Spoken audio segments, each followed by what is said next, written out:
Good morning, good morning.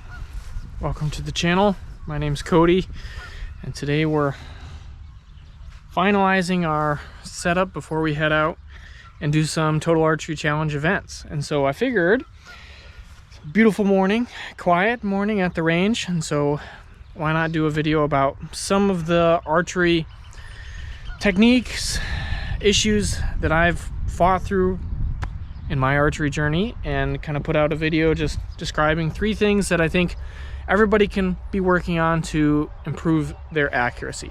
Now, this video comes with a couple caveats. As I already alluded to, these are the things that I personally have struggled with and tried to improve through my archery journey. And the biggest caveat is I'm not a professional archer. Obviously, I've never done competitions. I do a lot of tack events, do a lot of bow hunting and shooting, but certainly not a professional. So with that said, let's go through some things that I think everybody can work on to maybe help improve their archery game a little bit. And the first one may seem really fundamental, but it is drawing your bow. So a big thing that a lot of people will end up seeing drawing their bow is kind of drawing it across their chest and then lifting and coming up to their anchor point. And that can lead to a lot of inconsistency.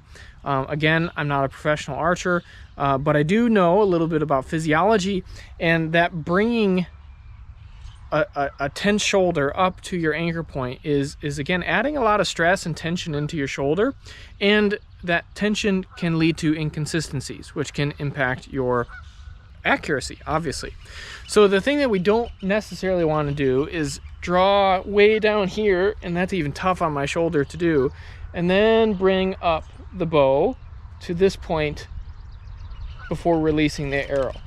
And so if you think back to your T-ball days, the thing that I tried to do to remember to do this correctly is kind of keep that back elbow high. So whatever your drawing arm is, keep that elbow high so that you're in a position where you can anchor right away. And people like Chris B and John Dudley do this really well.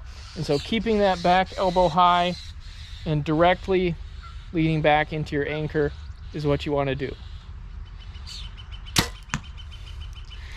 And so when we do that, again, much more stable platform, better for your shoulder, and it's going to lead to a more accurate result. These European starlings are killing me here. So again, draw your bow correctly. I think it's surprising to see how many people do this sort of motion. And again, not good for your shoulder. And I think it comes from a place of getting your first bow. Maybe you want to go deer hunting and you can't quite draw enough poundage. And so, you know, you're straining to draw the bow a little bit. And honestly, when I start to fatigue, that's the first thing that goes out the window as well. So make sure you're drawing your bow correctly, both for your accuracy and for longevity, because everybody wants to shoot for their whole life. So let's make sure that that happens. Okay, tip number 2, again, fundamental, string pressure. And a lot of this can come from your face. So all of this ends up kind of coordinating together. So anchor point, string contact, and string pressure. And the main thing that you want to avoid here is too much pressure on the string at full draw. So again, something I've struggled with before, I used to use the top knot of my D loop to help with my anchor point. And that was just putting a lot of tension on the string, something that I didn't really realize until I did a lot of self-evaluation and switched some things up. And so the biggest thing to note here is that at full draw, all of the tension is in the cables of a compound bow. And so maybe, as you can see, like, I can move the string quite a lot even with my nose, and that can just lead to inaccuracy.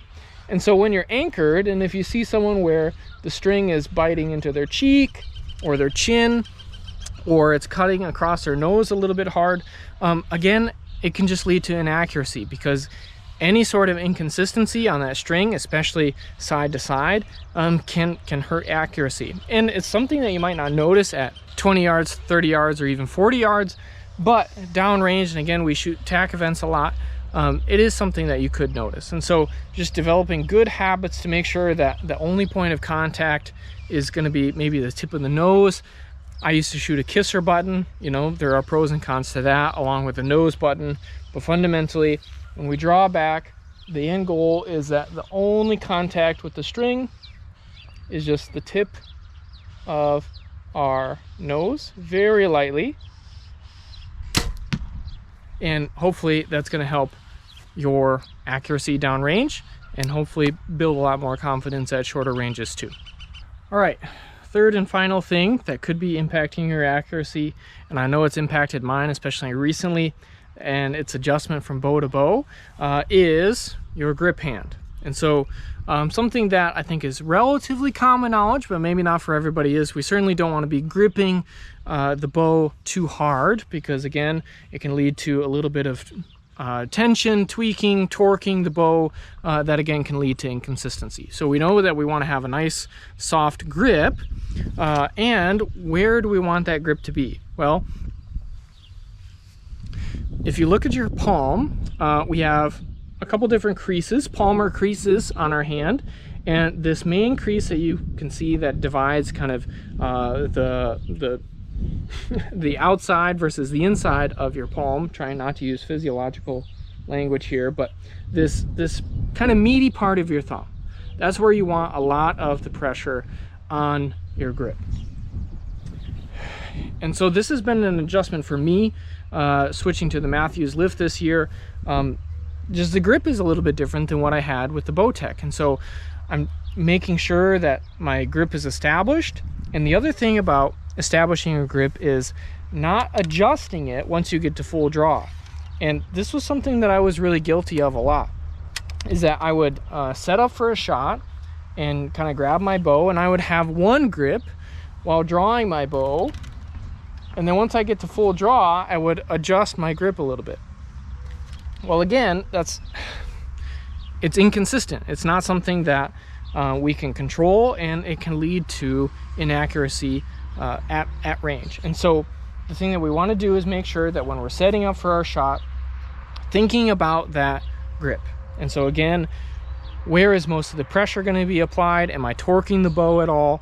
How do I make sure that the grip that I'm drawing the bow with is the same grip that I'm at full draw with?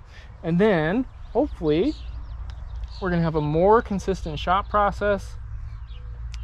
We're not going to be torquing the bow at all.